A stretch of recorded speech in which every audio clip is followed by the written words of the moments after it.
This is William K. Murtaugh, Mert Witness 1, and what I would like to discuss today, the first day of December 2020, as this year comes to a close, is the fact that talent doesn't always mean integrity.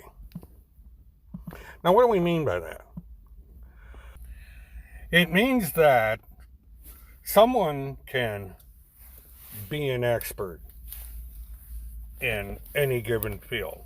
They can be an auto mechanic who knows how to fix a car, solve all the problems in fixing that car. Could be a lawyer that knows the law, is an expert in the law, has a lot of talent in the courtroom, and should be able to argue in your favor in any case that you may have before the court. Could be the doctor, the surgeon, could be the air conditioner repairman, the furniture upholsterer, could be the salesperson selling you a car, selling you a cell phone, selling you a contract, say to get phone service, that piece of software you buy to put on your computer. You rely on integrity, and you also have to have a certain degree of trust that what is going to be presented to you, either by the person or by the company or by devices or what have you, are going to do what they promise to do. That they are being honest about what they can do or will do. And if you can't rely on integrity from any of these sources, then you're going down a path of disappointment. Now, E-Clause had talent. The man knew how to speak on social media. He knew how to manipulate social media, and so does his partner. The owner of E-Clause made promises that he would be able to procure permanent custody of Neely Blanchard's children, that he could get her out of the jam she was in, that he could solve all her problems.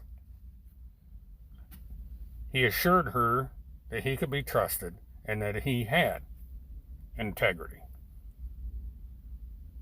Apparently, this was not the case.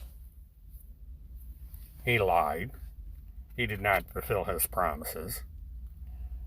She came to believe, in fact, that Chris Hallett was actively trying to prevent her from getting custody of her children, that he was doing just the opposite of what she had asked him to do, that he did not have the integrity and he could not be trusted.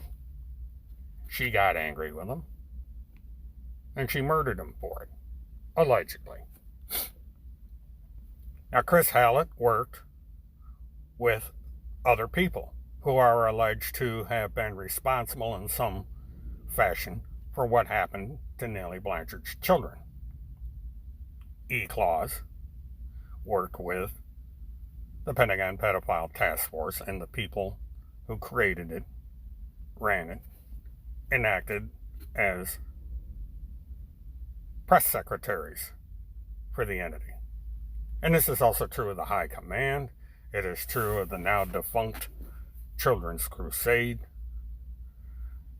and other people in the background who coordinated their efforts who all had talents of one form or another, who were experts in certain things that contributed to the events that led up to the murder of Chris Hallett. Everybody was expert. Everybody had talent. Everybody had abilities. But they did not have integrity. They could not be trusted. And there are women like Neely Blanchard and Cynthia Abzug who are now paying the price for this lack of integrity. Now, this award-winning reporter out there has talent. He is supposedly have graduated from a college that teaches you how to be a journalist. He won some kind of award. But does he have integrity? No. He lies, he cheats, he steals, he makes false claims. He claims to be third in line to the President of the United States. And that's not true. President of the United States probably hasn't even heard of this guy. There's no idea he exists. The PPTF is nothing more than something made up by a bored housewife sitting in the woods in southeast Minnesota. She has no integrity. She's not honest. She cannot be trusted. She makes things up out of thin air that she knows are not true for whatever nefarious purposes she has. And people that believe what these people say are being led on a path of destruction. They are going to be damaged in some way, shape, or form down the road. The more they are involved with these people, the more severe the damage. Neely Blanchard is about to find that out. Cynthia Abzug is going to find that out. And other people are going to find that out. Because, as we get to the second part, investigations are underway. Investigations underway that are eventually going to lead to criminal prosecution against these individuals who did not have integrity. Now, my next subject in this two-part presentation is the practice of geolocation. GPS tracking, in other words. Now, the government, law enforcement, both federal, state, county, and so forth, has suspects in criminal actions. They have suspects that are being kept an eye on, that are being observed. Now, in the old days, when you were following somebody, keeping somebody under surveillance, it was usually an individual or a team sitting in a car within eyesight of a location, be it a house, place of business, what have you. And they would then follow the individual as they move from one place to another. You know, if they were driving a car, you could look, 1,000 feet behind them and see an official-looking government vehicle following them, keeping track of their movements.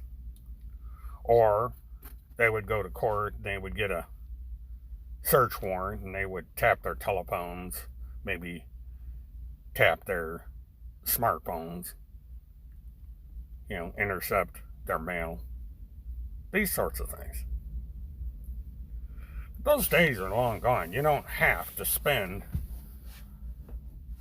money to pay someone to sit outside a house with a camera, pair of binoculars, eating donuts, drinking coffee to stay awake while on a surveillance detail.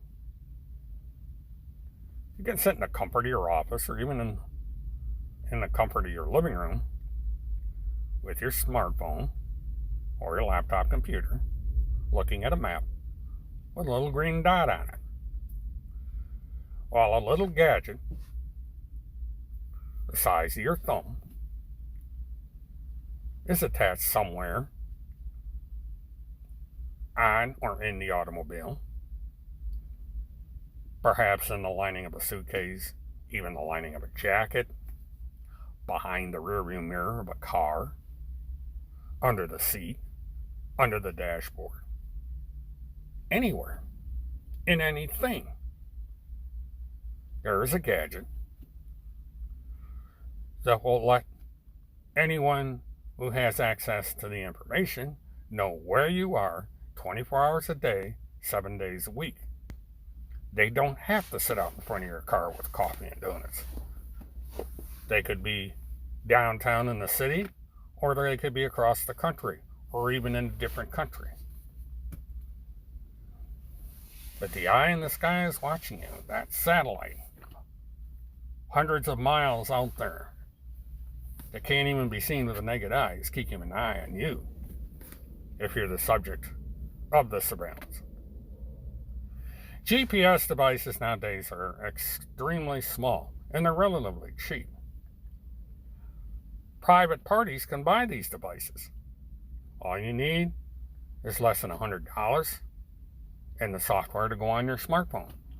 And if you're brave enough to figure out a way to attach that thumb drive shaped device on a car, in a purse, in a suitcase, in the lining of a jacket, maybe even inside a laptop computer or even a regular PC, you could keep an eye on that person. You would know where that person is 24 hours a day, 7 days a week. And they would have no idea.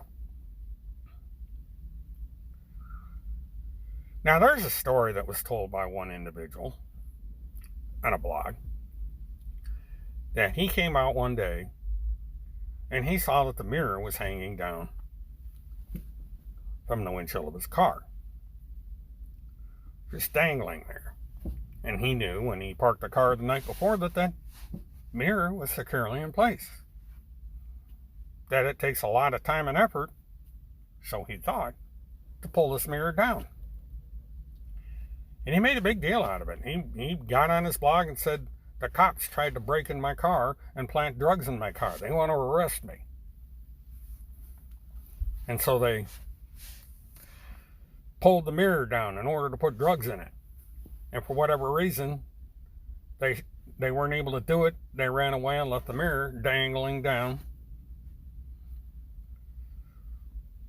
for him to see when he came out there.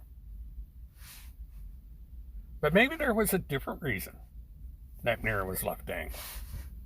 Maybe the cops were trying to plant a GPS device behind that mirror because they wanted to keep an eye on the person. He was a suspect in criminal action, and they had gotten a sealed search warrant. And so they went to his car, and they were going to plant the device. They knew his routine, and they thought maybe he would be in bed asleep when they attempted to plant this device in his car. But something happened. Either a lookout said, hey, he's coming. He's coming early. He's being someplace that we didn't expect him to be. Or maybe somebody saw him doing something to the car, a neighbor, and said something and saying, hey, what are you doing to that guy's car? And they left in haste, leaving the mirror dangling down. Or maybe they took the mirror down, and after looking inside and seeing that maybe the device wouldn't work where it was, or they weren't going to be able to put the mirror back in place with the device there because it was just a little bit too big. So they said, okay, we'll put the mirror back and we'll do this some other time. And the only problem is the mirror maybe wasn't put back properly, and a minute or two after they left, it fell back down again. Or maybe it wasn't law enforcement that put the GPS device there or attempted to do so. Maybe it was a private citizen who knew how to use this technology, and they screwed up, and either the previous scenario played out where they were almost caught, or they put the mirror back up and it fell back down again. And the GPS device could very well have been in that car. But then the guy eventually got himself another car. Now, there's a number of possibilities here. Now, if he had financed the car, there would be a GPS monitor in the car, either by the dealer or by the financial institution that provided the money to pay for it. These companies engage in what is known as worst case scenario thinking. They think that they have to plan in the event that this person decides they're not going to pay for the car. So they put a GPS transponder on the car so that in the event that the person misses the sufficient number of payments, they can go back and get it. And they can do it at a time when they know the person is fast asleep or otherwise is not going to see them when they decide to repossess the car, and they don't have to worry about getting shot at because somebody doesn't want their car repossessed. Quick and easy. Takes just a minute to back up with an eagle claw on the back of a covert tow truck, and your car is gone. Now, in conducting investigations, law enforcement likes to gather evidence, and a lot of it. If there's a organized crime syndicate of one type or another, they want to try and get leads on as many suspects as they can. And they want to build up a foundation of evidence.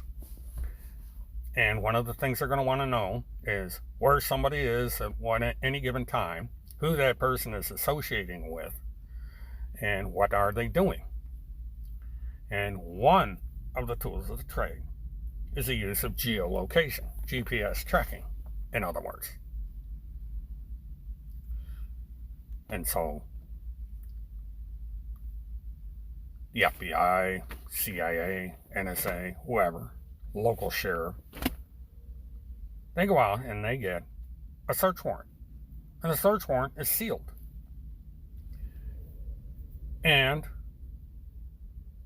they then expertly, at a designated time or place, install a GPS location device on the vehicle or somehow get it in possession of the individual to where they can keep track of a individual or group 24 hours a day, 7 days a week for less than a quarter a day, 25 cents.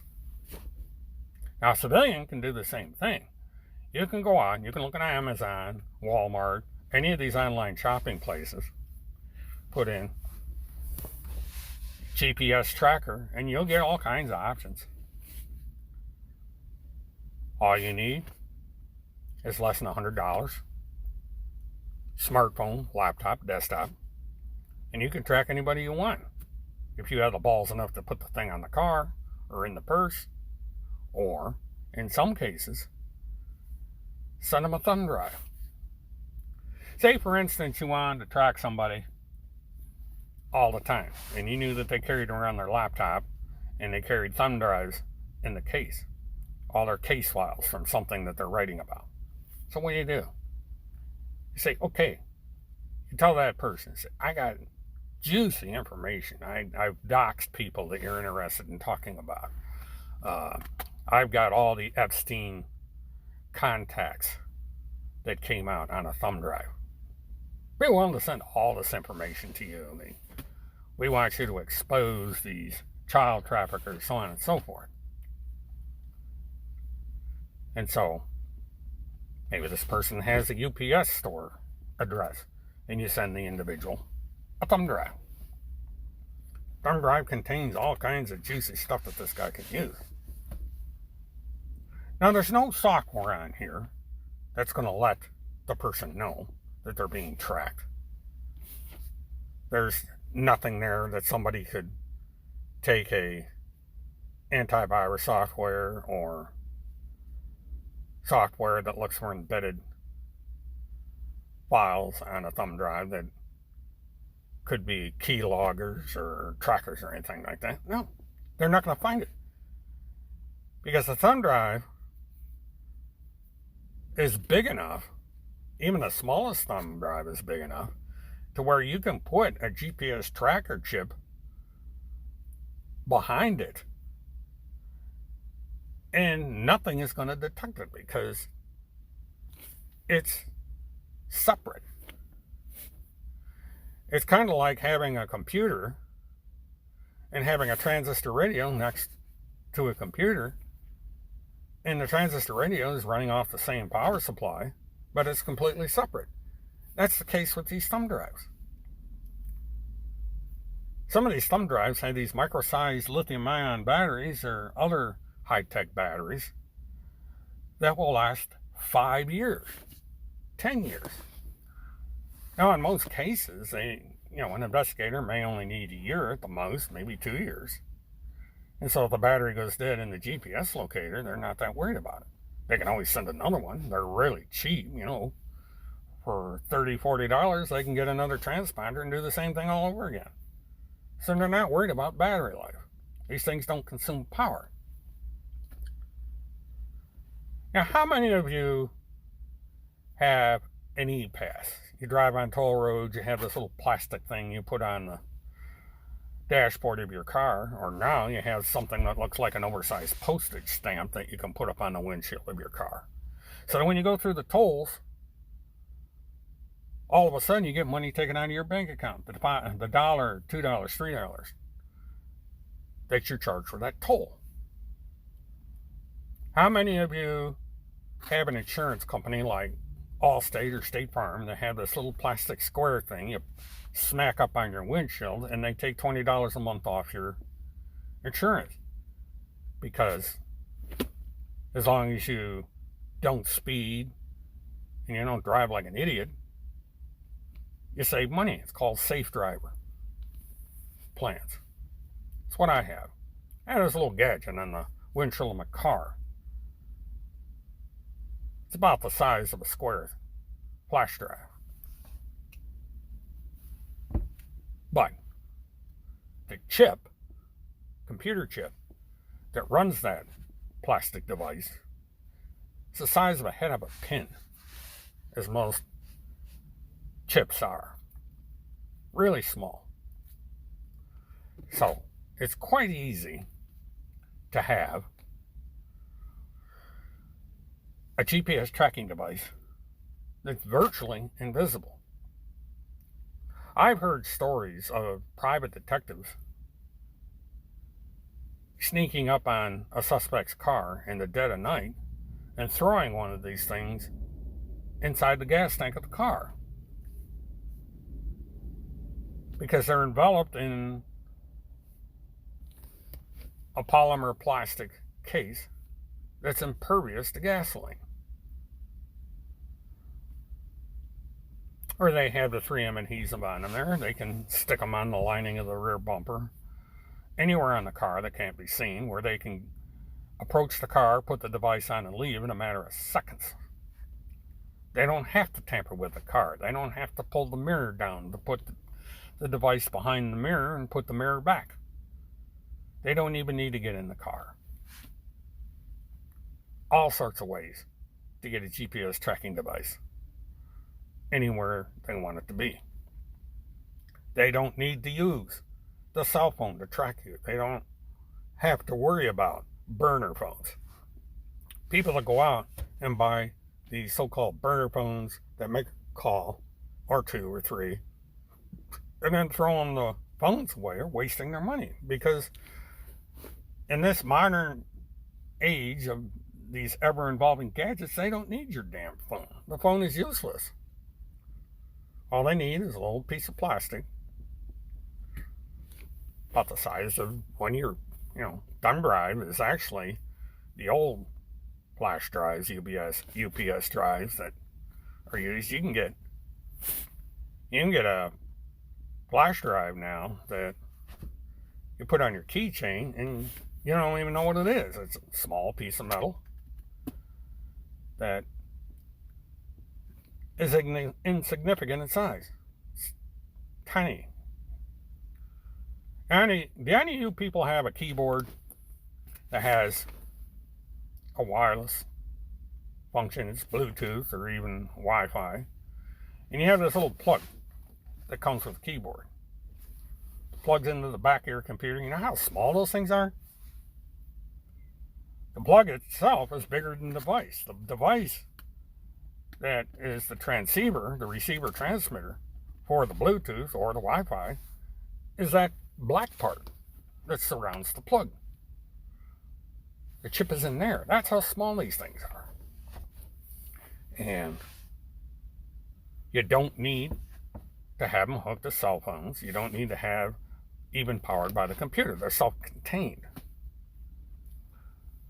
Now look at that postage stamp piece of paper that's attached to your car. It has a little zigzaggy wire that runs down in it that tells the computer in some office in downtowns, wherever you live, that you just went through a toll and they're going to charge you $2 for it. There's no batteries. So how does it work? Kind of magic. It'll take me a while to explain it. It's RF stuff.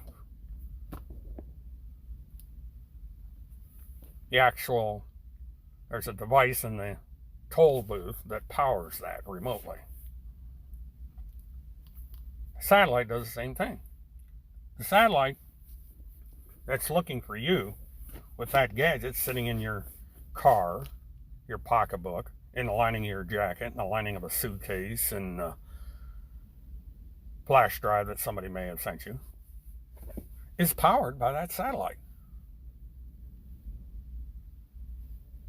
And the satellite will ping it, instantaneously know where you are at any given time, and it is sent to the owner of the device, who has a smartphone, a laptop, computer, what have you, keeping track of you.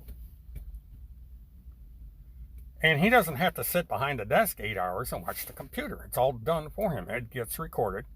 And any time he wants to, he can get on the computer, smartphone, and see where you've been. He can have a map, a time card of the day, week, or month that you have spent with that GPS tracking device in your possession. So anyone out there that has an arrest warrant or who might be subject to an investigation by authorities, just remember, you're not safe. A burner phone is not going to help you. A secret email account is not going to help you. A VPN is not going to help you.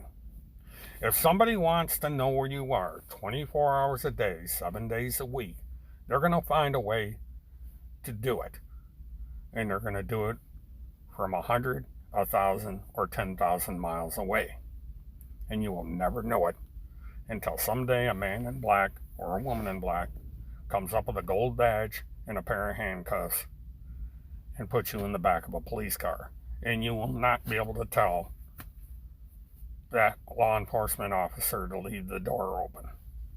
The door will be closed with you inside, the first of many cages. This is William K. Murtaugh, Burnt Witness 1. Have a good one.